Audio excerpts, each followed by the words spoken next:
আজকাল নাকি কোনো কোনো অমুসলিম দল কোনো ইসলামী রাজনৈতিক দলকে প্রশ্ন করে যে আপনারা কি নির্বাচনে পাশ করলে শরিয়া আইন চালু করবেন দেশে? দেশে যদি শরিয়া সঠিক অর্থে যদি শরিয়া আইন চালু হয় তাহলে অন্যান্য ধর্মাবলম্বীদের ধর্ম পালনের সুযোগ থাকবে না। এটাই বুঝলেন এতক্ষণে আপনারা? দেশে যদি শরিয়া আইন চালু হয় তাহলে কোরআন কি বলে? সমস্ত ধর্মাবলম্বীরা আপন আপন ধর্ম পালনের। আজ পর্যন্ত বাংলাদেশে শরিয়া আইন চালু না হওয়ার কারণে এক ধর্মাবলম্বী আর এক ধর্মের অনুষ্ঠানে হামলা করে, ভাঙচুর করে। ইসলামী আইন এই অত্যাচার মেনে নেয় না। তাহলে শরিয়া আইন চালু হইলে হিন্দুদের মন্দির ভাঙচুর হবে না? শরিয়া আইন চালু হলে হিন্দুদের মন্দির রক্ষা হবে? বিধর্মীরা যদি প্রশ্ন করে শরিয়া আইন চালু করবেন কিনা, আগে বলবেন শরিয়া আইন চালু হইলে প্রথম স্বার্থটা তোমার রক্ষা হবে। শরিয়া আইন চালু হইলে কোনো মুসলমান কোনো হিন্দুদের মন্দির ভাঙ্গার সুযোগ পাবে না, পুলিশ পাহারা দেবে। কিন্তু কোন দলের নেতা যদি ইসলামী শিক্ষায় শিক্ষিত না হয়, এরাইয়া মোরাইয়া পাশ কাটাইয়া জবাব দিবে। শরিয়া আইন চালু করবেন কিনা প্রশ্ন করলে এরাইয়া জবাব দিবে। কেন? সে ইসলামী আইন নিজেই জানে না। ইসলামী আইন চালু হইলে হিন্দুদের ধর্মের কি উপায় হবে? বাংলাদেশে শরিয়া আইন চালু হইলে খ্রিস্টানদের ধর্মের কি উপায় হবে? বাংলাদেশে শরিয়া আইন চালু হইলে বৌদ্ধদের ধর্মের কি উপায় হবে? বলুন তো আপনারা এতক্ষণ আমার কথা যারা বুঝেছেন, বাংলাদেশে ইসলামী আইন চালু হইলে অন্যান্যদের ধর্মের কি উপায় হবে? পালনের স্বাধীনতা হবে। অন্যান্য ধর্মের কি হবে? পালনের স্বাধীনতা হবে। এখান থেকে একটা জটিল প্রশ্ন দেখা যায়, সেটা হলো তাহলে কি সবগুলি ধর্মই আল্লাহর কাছে গ্রহণযোগ্য? এই প্রশ্নটা জাগে। যেহেতু আল্লাহ সূরাতুল বাকারার 256 নম্বর আয়াতে সমস্ত ধর্মাবলম্বীদেরকেই আপন আপন ধর্ম পালনের স্বাধীনতা দিয়েছেন, এর দ্বারা প্রশ্ন জাগে তাহলে কি সমস্ত ধর্মই আল্লাহর কাছে গ্রহণযোগ্য?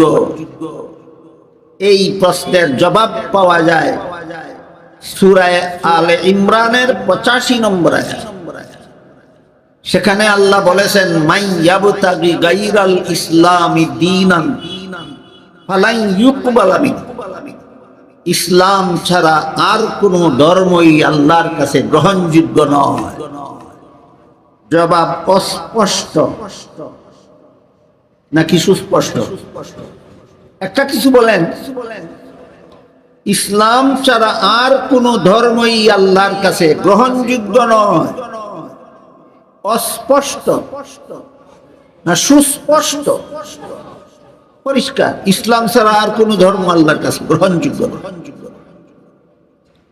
এই কথাটা সূরা আলে ইমরানের 85 নম্বর আয়াতে আল্লাহ যেই কথাটা বলে দিয়েছেন, ইসলাম ছাড়া আর কোন ধর্মই আল্লাহর কাছে গ্রহণযোগ্য নয়, এই কথাটাকে ধামা চাপা দিয়া গত 15-20 বছর পর্যন্ত মুসলমানদেরকে হিন্দু ধর্মমুখী করার শয়তানি চক্রান্ত চলেছে। দুই একটা শয়তানি চক্রান্তের উদাহরণ দিয়ে শুনুন। বক্তৃতা বিবৃতিতে বলা হয়েছে ইসলাম শ্রেষ্ঠ ধর্ম। আমি আপনাদের জিজ্ঞাসা করি, ধরুন স্টেজে 15-20 জন আলেম বসা আছে, কথার কথা। এমত অবস্থায় আমি যদি বলি আমার পাশে যিনি বসা আছেন ইনি শ্রেষ্ঠ আলেম, তাহলে কি অন্যান্য আলেমকে অস্বীকার করা হয় না স্বীকৃতি দেওয়া হয়? অস্বীকার করা হয়। একজনকে শ্রেষ্ঠ বললে অন্যরা আলেম থাকেন না? থাকেন, কিন্তু শ্রেষ্ঠ না। একজনকে আমি শ্রেষ্ঠ আলেম বলার মানিলে অন্যরাও আলেম, কিন্তু শ্রেষ্ঠ না। ঠিক তেমনি ভাবে ইসলামকে শ্রেষ্ঠ ধর্ম বলার শয়তানিটা হইল অন্য ধর্ম ও ধর্ম যদিও শ্রেষ্ঠ না, সরাসরি কোরআন বিরোধী। অন্য ধর্ম ধর্মই নয়, একমাত্র ইসলাম ধর্মই ধর্ম। সুতরাং এটা অত্যন্ত কুচক্রান্তমূলক স্লোগান যে ইসলাম শ্রেষ্ঠ ধর্ম, যতক্ষণ পর্যন্ত একমাত্র ইসলাম আল্লাহর কাছে গ্রহণযোগ্য ধর্ম এই কথা স্বীকার না করবা, ততক্ষণ পর্যন্ত ইসলামকে শ্রেষ্ঠ ধর্ম শ্রেষ্ঠ ধর্ম শ্রেষ্ঠ ধর্ম জপতে জপতে মরলেও তোমার জাহান্নামে যেতে হবে। এই একটা শয়তানি চক্রান্ত করা হয়েছে গত 15-20 বছর পর্যন্ত ইসলামকে শ্রেষ্ঠ ধর্ম বলে। আমার কথা কি বুঝলেন? ইসলাম শ্রেষ্ঠ ধর্ম না একমাত্র গ্রহণযোগ্য ধর্ম? ফেস লাগাইবেন না, ফেস লাগাই কোরআনের কথায় পেস লাগাইবেন না। কোরআনে আল্লাহ ইসলামকে শ্রেষ্ঠ ধর্ম বলেননি, কোরআনে আল্লাহ বলেছেন একমাত্র ইসলাম আল্লাহর কাছে গ্রহণযোগ্য। আরেকটা শয়তানি চক্রান্ত এই করা হয়েছে, মুসলমানদেরকে দলে দলে হিন্দুদের পূজার মিষ্টি খাওয়ানোর ব্যবস্থা করো। দলে দলে মুসলমান হিন্দুদের দুর্গা পূজার অনুষ্ঠানে যায় আর তাদের পূজার মিষ্টি খায়। জিজ্ঞাসা করলে বলে ধর্ম যার যার, উৎসব সবার। আর একটা শয়তান, এই শয়তানি স্লোগানটাও গত 15-20 বছর পর্যন্ত বাংলাদেশে চলছে, ধর্ম যার যার, উৎসব সবার। আমি বলি ধর্ম যার যার, উৎসব সবার হওয়ার কারণে যদি মুসলমান হিন্দুদের পূজার মিষ্টি খেতে পারে, তাইলে তো হিন্দুরাও মুসলমানের কুরবানির গরুর গোশত খেতে পারে, যেহেতু ধর্ম যার যার, উৎসব সবার। গত 20 বছরে কোন হিন্দু আপনাদের কুরবানির গরুর গোশত খেতে এসেছিল? অনেক মুসলমান পূজার মিষ্টি খেতে গিয়েছিল। ধর্ম যার যার, উৎসব সবার স্লোগানটা হিন্দুদেরকে ইসলাম ধর্মমুখী করার জন্য না মুসলমানদেরকে হিন্দু ধর্মমুখী করার জন্য? এই হইল শয়তানি চক্রান্ত। কেউ যদি বলে গৃহস্থী যার যার, ফসল সবার, মানবে কোনো পাগলে? কেউ যদি বলে ব্যবসা যার যার, মুনাফা সবার, মানবে কোনো ছাগলে? কেউ যদি বলে চাকুরি যার যার, বেতন সবার, কেউ যদি বলে বিয়া যার যার, বউ সবার, এ যেমন ছাগল, ঠিক তেমনি ভাবে যারা বলে ধর্ম যার যার, উৎসব সবার, এরাও পাগল ছাগল ছাড়া আর কিছু নয়। গৃহস্থী যার, ফসল তার, চাকুরি যার, বেতন তার, ব্যবসা যার, মুনাফা তার, বিয়া যার, বউ তার, ধর্ম যার, উৎসব তার, ধর্ম যার, উৎসব। তাহলে সূরাতুল বাকারার 256 নম্বর আয়াতে যে আল্লাহ বলে দিলেন সমস্ত ধর্মাবলম্বীরা আপন আপন ধর্ম পালনে স্বাধীন, এর অর্থ কি সব ধর্মই গ্রহণযোগ্য? তাহলে স্বাধীনতা দিলেন কেন? এই প্রশ্নের জবাব কিন্তু বাকি নিছে। তাহলে স্বাধীনতা দিলেন, সবগুলি ধর্মই যদি আল্লাহর কাছে গ্রহণযোগ্য না হয়, ইসলাম ছাড়া আর কোন ধর্মই আল্লাহর কাছে গ্রহণযোগ্য না হয়, তাহলে অন্যান্য ধর্ম পালনের স্বাধীনতা দিলেন কেন? এই প্রশ্নের জবাবটা আমি একটা উদাহরণের মাধ্যমে দিয়ে থাকি, বলি আপনাদের। আজকাল যে কোনো শিক্ষা প্রতিষ্ঠানে ছাত্রদেরকে শিক্ষাদান সমাপ্ত করার পর ছাত্রদের পরীক্ষা নেওয়া, পরীক্ষার্থী ছাত্ররা যখন পরীক্ষার হলে প্রশ্নপত্র হাতে নিয়ে বসে, সবাই কি প্রশ্নের সঠিক জবাব লেখে? না অনেকে ভুলও লেখে। ভুল লেখলে পাস করবে না ফেল করবে? ভুল লেখলে যে ফেল করবে এতে কোনো সন্দেহ আছে? ভুল লেখলে ফেল করবে কোনো সন্দেহ নাই, জানে, তারপরেও লিখতে বাধা দেয় না কেন? আমার প্রশ্নের যেই জবাব তোমার প্রশ্নের সেই জবাব। তুমি জানো এই পরীক্ষার্থী প্রশ্নের জবাব ভুল লিখতেছে, ফেল করবে নিশ্চিত, বাধা দাও না কেন? এই প্রশ্নের যেই জবাব ইসলাম ছাড়া অন্য ধর্মাবলম্বীদের ধর্ম আল্লাহর কাছে গ্রহণযোগ্য হবে না, তাহলে আমরা বাধা দেব না কেন? এই প্রশ্নেরও সেই জবাব।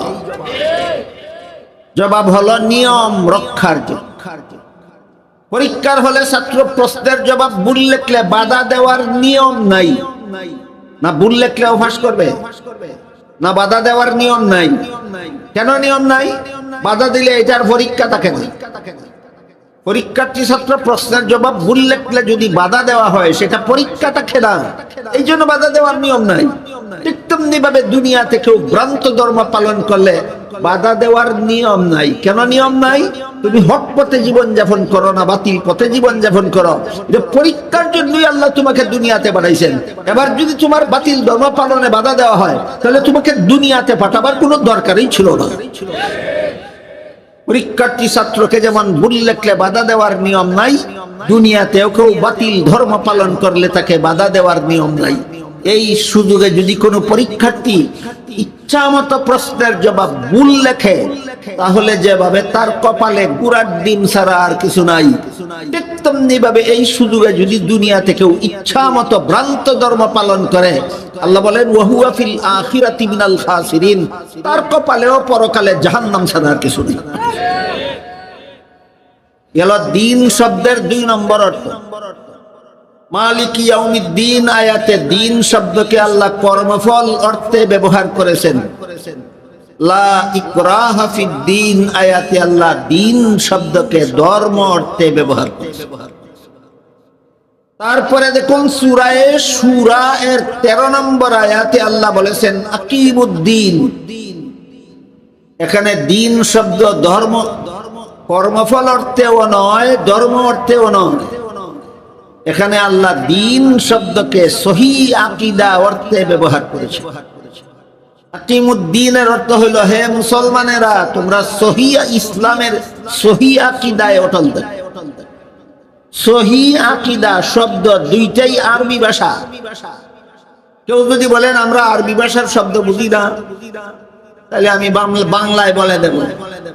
সহিহ আকীদার বাংলা হলো বিশুদ্ধ মতবাদ। সহিহ আকীদার বাংলা বিশুদ্ধ মতবাদ। তাহলে আকিমুদ্দিনের অর্থ হইল তোমরা ইসলামের বিশুদ্ধ মতবাদে অটল থাকো। ইসলামের নামে ভ্রান্ত মতবাদ পোষণ করবে না। কেন আল্লাহ আয়াতটা নাজিল করেছিলেন? যত কারণে নাজিল করেছিলেন এর মধ্যে একটা কারণ, মক্কার কুরাইশ বংশের লোকেরা করত মূর্তি পূজা। জানেন কেউ? মক্কার কুরাইশ বংশের লোকেরা কিসের পূজা করত? মূর্তি পূজা। আর দাবি করতো আমরা ইব্রাহিম আলাইহিস সালামের ধর্মের অনুসারী। কার ধর্মের অনুসারী দাবি করতো? ইব্রাহিম ইসলাম। ইব্রাহিম ইসলাম মূর্তি পূজার ধর্ম প্রচার করেছিলেন না ইসলাম ধর্ম? ইসলাম ধর্ম। তোমরা যদি ইব্রাহিম ইসলামের অনুসারী হয়ে থাকো তাহলে তো তোমাদের ধর্ম ইসলাম। ইসলামে তো মূর্তি পূজা নাই। সুতরাং ইসলামের নামে ভ্রান্ত মতবাদ পোষণ করা যাবে না। ভ্রান্ত মতবাদ পোষণ করলে ইসলামের নাম ব্যবহার করা যাবে না। আর ইসলামের অনুসারী হলে ভ্রান্ত মতবাদ পোষণ করা যাবে না। এই শিক্ষা দিয়ে আল্লাহ আয়াত নাজিল করে বলেন আকিমুদ্দিন, ইসলামের সহিহ আকীদায় অটল থাকো, ইসলামের বিশুদ্ধ মতবাদে অটল থাকো। আজকাল অনেকে সহিহ আকীদা শব্দ দুইটা কইলে বুঝে না, তো বুঝেই না, আরো ব্যঙ্গ করে কয় আপনাদের আকীদা নিয়ে আপনারা বসে থাকেন। এখন আকীদা সহিহ, কার আকীদা সহিহ আর কার আকীদা গলত এগুলি খোঁজাখুঁজির সময় নাই। এখন হইল বাংলাদেশে ইসলামী আইন জারি করার সময়। বলে না কার আকীদা সহিহ আর কার আকীদা গলত এগুলি খোঁজার সময় নাই। এখন বাংলাদেশে ইসলামী আইন জারি করার সময়। রাখেন কি বাজি পরে আপনারা ফয়সালা করবেন, আগে আমার কথাগুলি শুনুন। আপনারা কি জানেন বর্তমান ইরান দেশে কোন ইসলামী আইনে শাসন করার দাবি করে না ইসলামী আইনে শাসন করার দাবিদার?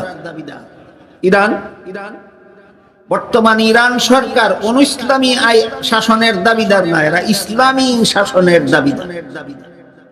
তাদের দাবি হলো তারা ইরানকে ইসলামী আইনে শাসন। এই শাসক গোষ্ঠীর ভ্রান্ত আকীদা হলো আল্লাহ মুহাম্মাদুর রাসূলুল্লাহ সাল্লাল্লাহু আলাইহি ওয়াসাল্লামের কাছে 40 পারা কুরআন নাযিল করেছিলেন। রাসূলের প্রথম খলিফা হযরত আবু বকর সিদ্দিক রাদিয়াল্লাহু আনহু, আর দ্বিতীয় খলিফা হযরত উমর ফারুক রাদিয়াল্লাহু আনহু রাষ্ট্রীয় গদিটা দখল করে রাখার জন্য কোরআনের 10 পারা বিলুপ্ত করে দিয়েছে। বর্তমান ইরানি শাসক গোষ্ঠীর আকীদা, আবু বকর কোরআনের 10 পারা বিলুপ্ত করে দিয়েছেন। 40 পারা কোরআন ছিল। হযরত উমর কোরআনের 10 পারা বিলুপ্ত করে দিয়েছেন। কিসের জন্য? দেশের গদি দখলে রাখার জন্য। আপনাদের আকীদাটাও এমন যে হযরত আবু বকর দেশের গদি দখলে রাখার জন্য কোরআন বিলুপ্ত করে দেন, হযরত উমর দেশের গদি দখলে রাখার জন্য কোরআন বিলুপ্ত করে দেন, এমন আকীদা আপনাদেরও। তাহলে ইরানিরা কিসের নামে এই বেঈমানি আকীদা পোষণ করে? ইসলামের নামে না ইসলামের নামে? কাজেই শুধু ইসলামী শাসন জপলে হবে না, ইসলামী আকীদা আগে সংশোধন করতে হবে। তাহলে তা না হইলে ইরানিদের যেই দশা বাংলাদেশের মুসলমানদের সেই দশা হতে বাধ্য। বলেন ইসলামী শাসন আগে না ইসলামী আকীদা আগে? এই নির্দেশ দিয়েছেন আল্লাহ কোন সূরার কত নম্বর আয়াতে? সূরা সূরার 13 নম্বর আয়াতে। আকিমুদ্দিন, ইসলামের সহিহ আকীদায় অটল থাকো, ইসলামের সহিহ আকীদায় অটল থাকো। নামাজ রোজা ইবাদত বندگی, তারপরে দেশে ইসলামী হুকুমত জারি করা, তারপরে আগে বেটা আকীদা সংশোধন কর।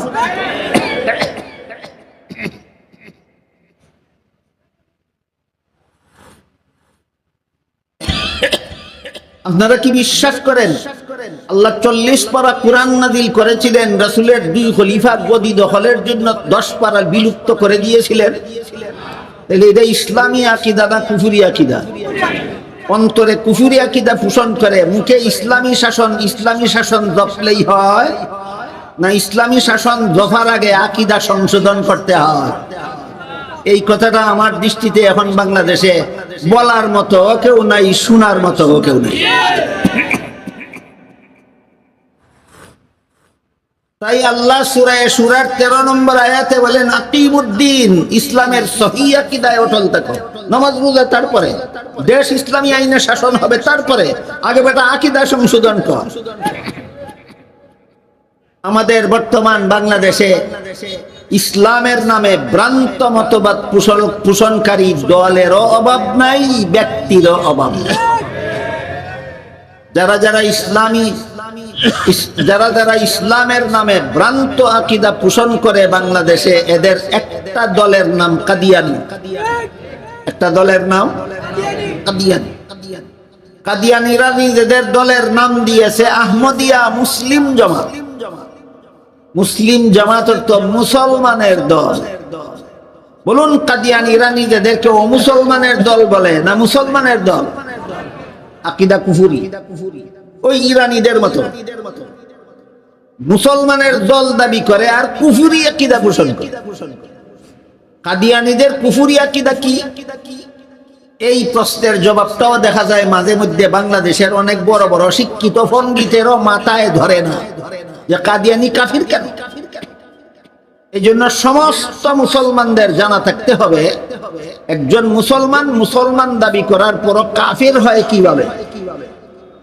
একজন মুসলমান দাবি করার পর কাফের কিভাবে হয়, এই সিস্টেমটা সমস্ত মুসলমানদের জন্য জানা থাকা ফরজ। জানা থাকা ফরজ। মুসলমান হওয়ার কোন দাবিদার যদি এমন মতবাদ গ্রহণ করে যে মতবাদ সরাসরি কোরআন বিরোধী হয়, তখন সেই মুসলমান আর মুসলমান তাকে না, কাফের হয়ে যায়। বলেন কোন মুসলমান কেমন মতবাদ গ্রহণ করলে কাফির হয়? সরাসরি কোরআন বিরোধী। কোন মুসলমান কেমন মতবাদ গ্রহণ করলে কাফির হয়? সরাসরি কোরআন বিরোধী। সরাসরি কোরআন বিরোধী মতবাদ গ্রহণ করলে মুসলমান কাফির। যেমন কোরআনে আল্লাহ বলেন আমানার রাসূলু বিমা উনজিলা ইলাইহি মির রাব্বিহি ওয়াল মুমিনুন। আল্লাহর পক্ষ থেকে রাসূলের কাছে যা কিছু নাজিল করা হয়েছে এগুলি কি ইসলামী বিধান নয়? আল্লাহর কাছ থেকে রাসূলের কাছে যাবতীয় ইসলামী বিধান নাজিল করা হয়েছে কিনা? আল্লাহ বলেন এই সবগুলি বিশ্বাস করেন স্বয়ং রাসূলও। ইসলামের সমস্ত বিধান বিশ্বাস করে মুমিন মুসলমানেও। এখন যদি কেউ বলে আমরা শরিয়া আইনে বিশ্বাসী নই, কি গোড়ার ডিম বিশ্বাস করে তুমি মুসলমান হয়েছিল? যে বলে আমি শরিয়া আইনে বিশ্বাসী না, কোন গোড়ার ডিম বিশ্বাস করে মুসলমান হয়েছিল? শরিয়ান মানি আল্লাহর বিধান, আল্লাহর বিধান মানি ইসলামী আইন, ইসলামী আইন যে বিশ্বাস করে না সে মুসলমান নয়। সে যদি মুসলমান হওয়ার দাবি করে ইসলামের নামে ভ্রান্ত মতবাদ, ইসলামের নামে ভ্রান্ত মতবাদ।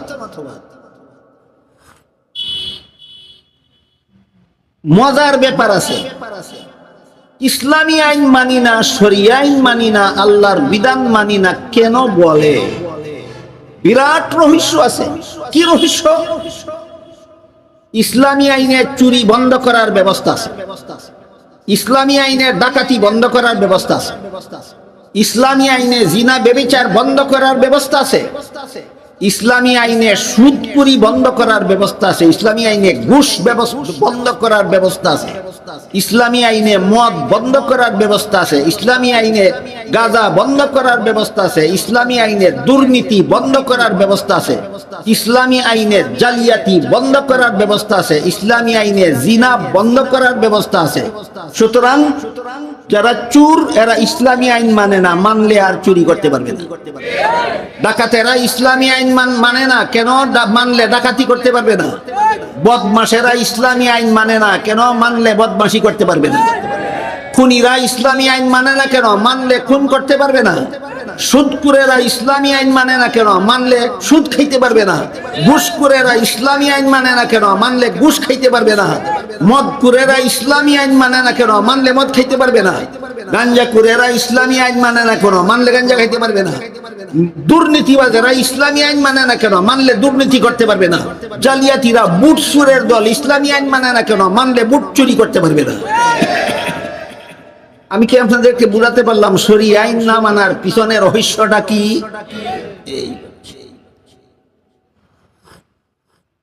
আপনাদের শুধু মনে রাখা দরকার, একজন মুসলমান হওয়ার দাবিদার কাফের হয় কোন সময়? তার মতবাদ কোরআন বিরোধী হয় যে সময়। একজন মুসলমানের মতবাদ যখন সরাসরি কোরআন বিরোধী হয় তখন সে আর মুসলমান থাকে না, সে কাফের হয়ে যায়। আপনারা ধৈর্যের সাথে শুনলে আমি এক দুইটা উদাহরণ দেব, তারপরে সামনের কথা বলব। আল্লাহ পাক রব্বুল আলামিন পবিত্র কোরআনের সূরা নিসা এর 11 নম্বর আয়াতে বলেন, ওয়ালিজ যাকারি মিসলু হাযিল উনসায়াইন।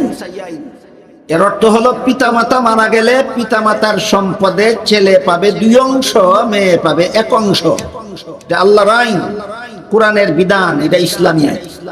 যেই ভাষাই বলে আইনগুলি আল্লাহ প্রদান করেছেন, এই জন্য আল্লাহর আইন বলা হয়। কোরআনে উল্লেখ আছে, এই জন্য কোরআনের আইন বলা হয়। ইসলাম ধর্মের জন্য, এই জন্য ইসলামী আইন বলা হয়। কাজেই শব্দ 3 রকমের দেখলে আপনারা 3 রকমের ব্যাখ্যা মনে করবেন না।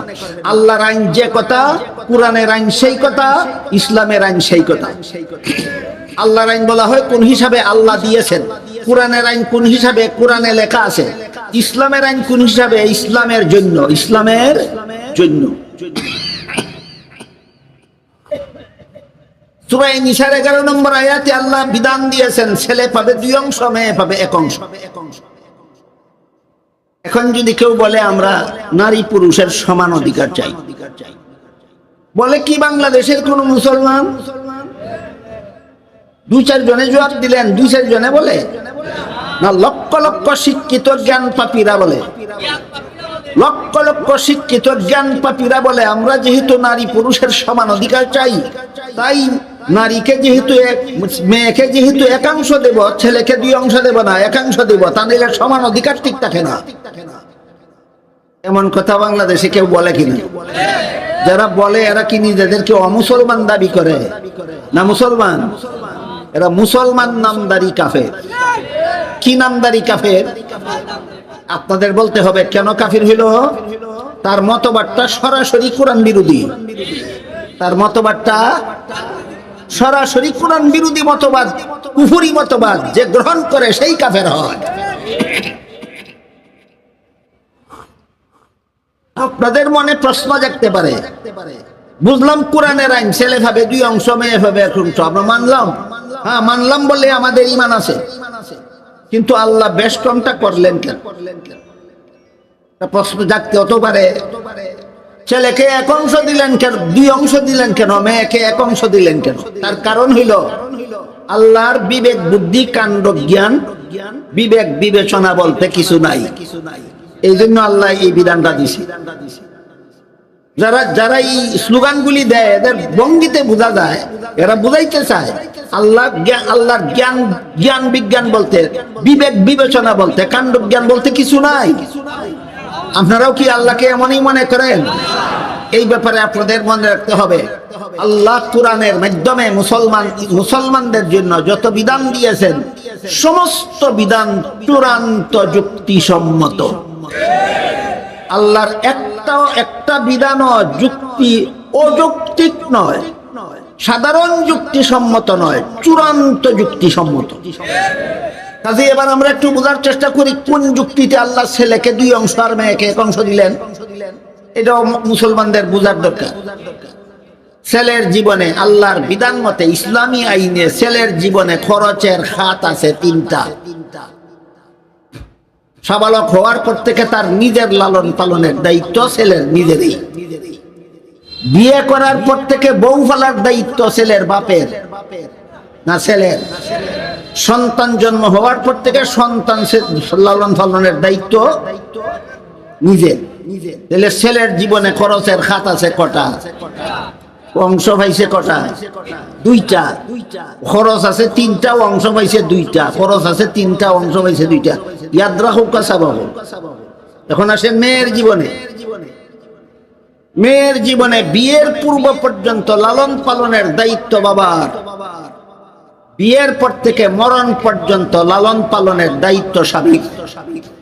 নিজের লালন পালনের দায়িত্ব নাই, স্বামী ফেলার দায়িত্ব নাই, সন্তান ফেলার দায়িত্ব নাই। মেয়ের জীবনে খরচ নাই একটাও, অংশ পাইছে একটা।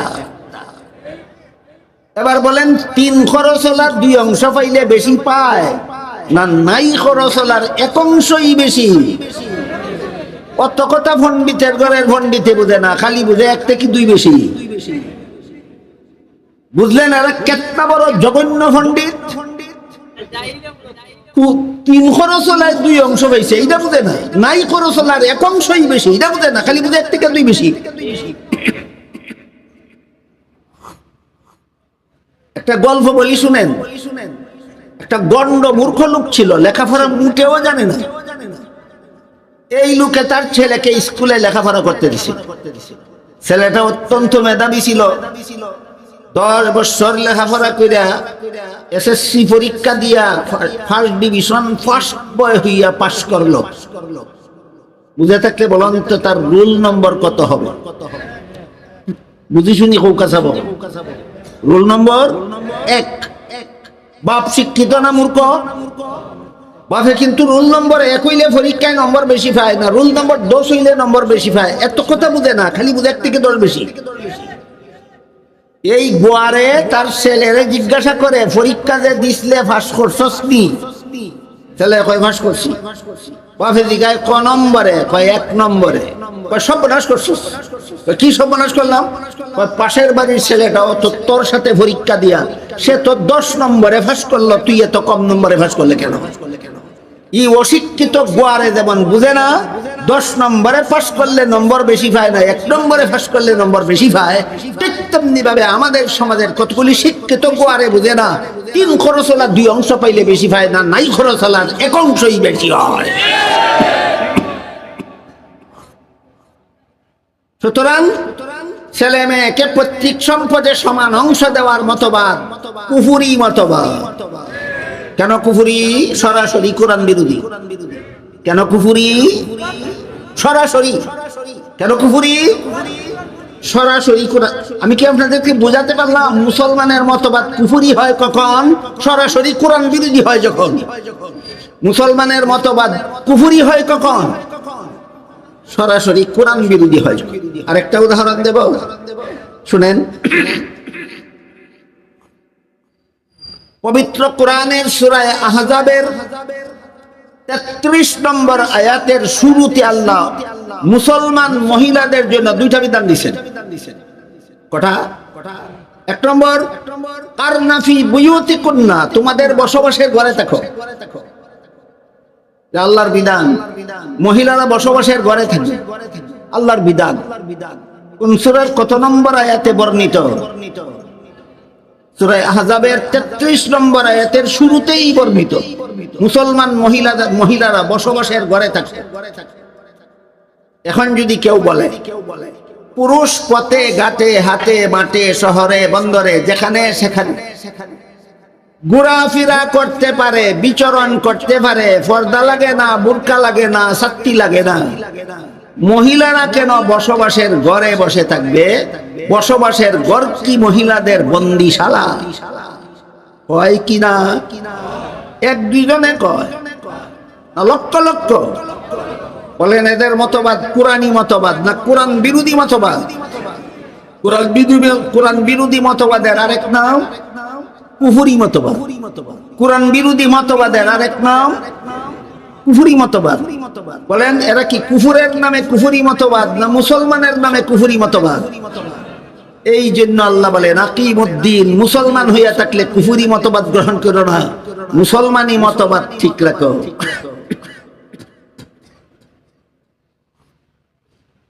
যুক্তিবাদীরা এখানে এসে প্রশ্ন করবে, কোন যুক্তিতে? পুরুষ পথে ঘাটে হাটে মাঠে শহরে বন্দরে যেখানে সেখানে বিচরণ করবে, মহিলারা বসবাসের ঘরে থাকবে কোন যুক্তিতে? অযৌক্তিক ভাবে। আল্লাহ অযৌক্তিক বিধান দেন।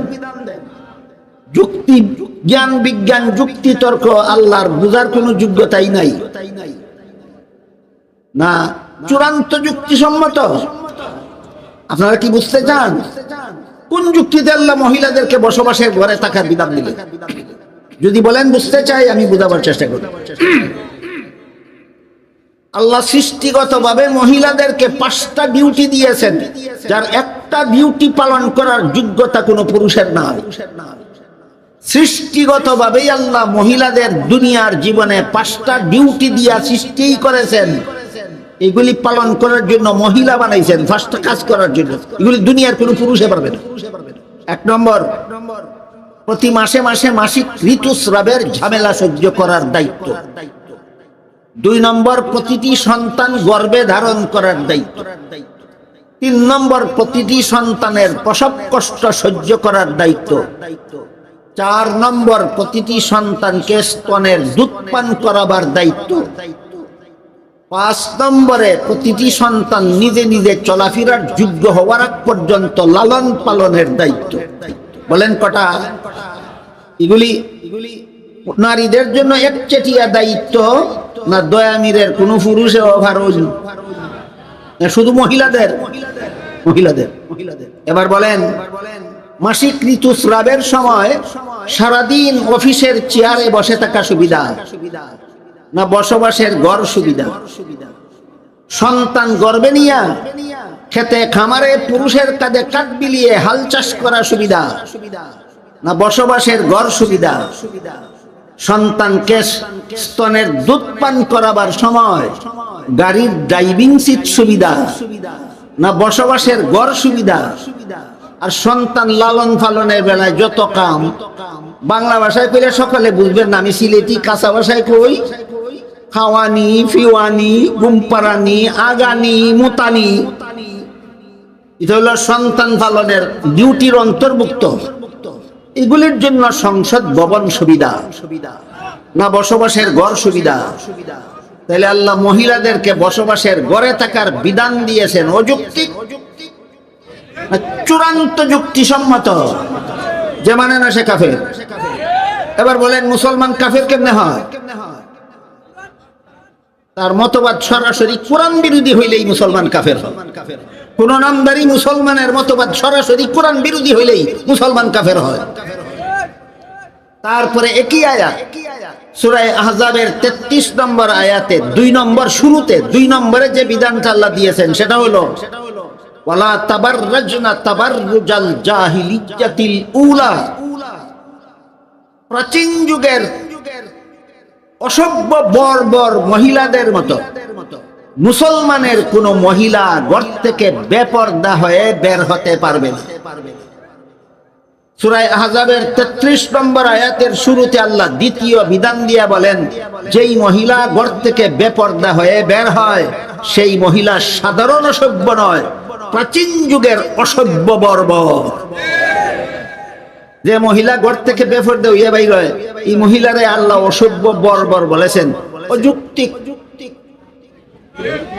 কোন যুক্তি নেই। যুক্তি বুঝবেন? বলবো। আল্লাহ অন্য আয়াতে বলেছেন, আয-যানিয়াতু ওয়াজ-যানি ফাজলিদু কুল্লা ওয়াহিদিম মিনহুমা মিআতা জালদাহ। জিনাকারিনী নারীকেও 100 বেত লাগাও, জিনাকার পুরুষকেও 100 বেত মারো। নির্দেশ সরকারের প্রতি। আল্লাহর এই বিধান কার প্রতি? সরকারের প্রতি। সরকারের দায়িত্ব হলো দেশের জিনা ব্যভিচার বন্ধ করার একমাত্র ব্যবস্থা, জিনাকারী মহিলা যদি অবিবাহিত হয় 100 বেত, জিনাকার পুরুষ যদি অবিবাহিত হয় 100 বেত। জিনা করার বন্ধ করার ব্যবস্থা। যদি কোন সরকার তার দেশের জিনাকারিনী মহিলাকে 100 বেত না লাগায়, কোন জিনাকার পুরুষকে 100 বেত লাগাত না করে, তাহলে তার দেশে যত লক্ষ কোটি নারী পুরুষ জিনা করবে সবগুলির শাস্তি পরকালে যেই পরিমাণ হবে, একা সরকারকে সেই পরিমাণ শাস্তি ভোগ করতে হবে। গদি কামড় দিয়া ফেরাউনের মতো দইরা বৈশা থাকা, এটা দিল্লির লাড্ডু না, পরে আর কোনো জমা খরচ নাই। সরকারের জমা খরচের বিবরণ দিয়া হাদিস শরীফে রাসূল করিম সাল্লাল্লাহু আলাইহি ওয়াসাল্লাম বলেন, আলা কুল্লুকুম রাইন ওয়া কুল্লুকুম মাসউলুন আন রাইয়াতিহি ফাল আমিরুল্লাযী আলান নাসি রাইন ওয়া হুয়া মাসউলুন আনহুম। সারমর্ম হলো রাসূল বলেন, দেশের সরকারকে দেশের সমস্ত জিনাকার সম্পর্কে জিজ্ঞাসাবাদ করা হবে, সমস্ত চুরের ব্যাপারে জিজ্ঞাসা করা হবে, সমস্ত খুনিদের ব্যাপারে জিজ্ঞাসা করা হবে, সমস্ত দুষ্কৃতিকারীদের ব্যাপারে সরকারকে জিজ্ঞাসা করা হবে। তোর দেশের মানুষ সুদ করছিল কেন? তোর দেশের মানুষ কেন ঘুষখোর ছিল? তোর দেশের মানুষ কেন দুর্নীতিবাজ ছিল? তোর দেশের মানুষ কেন বদমাশ ছিল? তোর দেশের মানুষ কেন খুনি ছিল? কেন আল্লাহর বিধান চালুকিরা এই অপরাধ বন্ধ করলে না? এই কারণে দেশের লক্ষ কোটি জনগণের এই সমস্ত অপরাধের যে শাস্তি, ফেরাউনের মতো গদিটাতে কামড় দিয়া দইলা রাখছিলে 5 বছর, এই জন্য তোর একা বহন করতে হবে লক্ষ কোটি জনগণের সমান শাস্তি। তাই জিনাকারকে বেত্রাঘাত করো, নির্দেশটা কার প্রতি? সরকারের। নির্দেশ কার প্রতি? সরকারের প্রতি। যদি সরকার করে না তাইলে কি? তাইলে কি ওইটার জবাব দিলাম। বুঝে থাকলে বলেন, যদি সরকার জিনাকারকে বেত্রাঘাত করে না তাইলে কি? তাইলে আখিরাতে ফেরাউনের যেই দশা, সরকারের সেই দশা। সরকার যদি আল্লাহর বিধান মতো জিনা বন্ধ করার ব্যবস্থা করে না তাহলে কি? ফেরাউনের যেই দশা, সরকারের সেই দশা।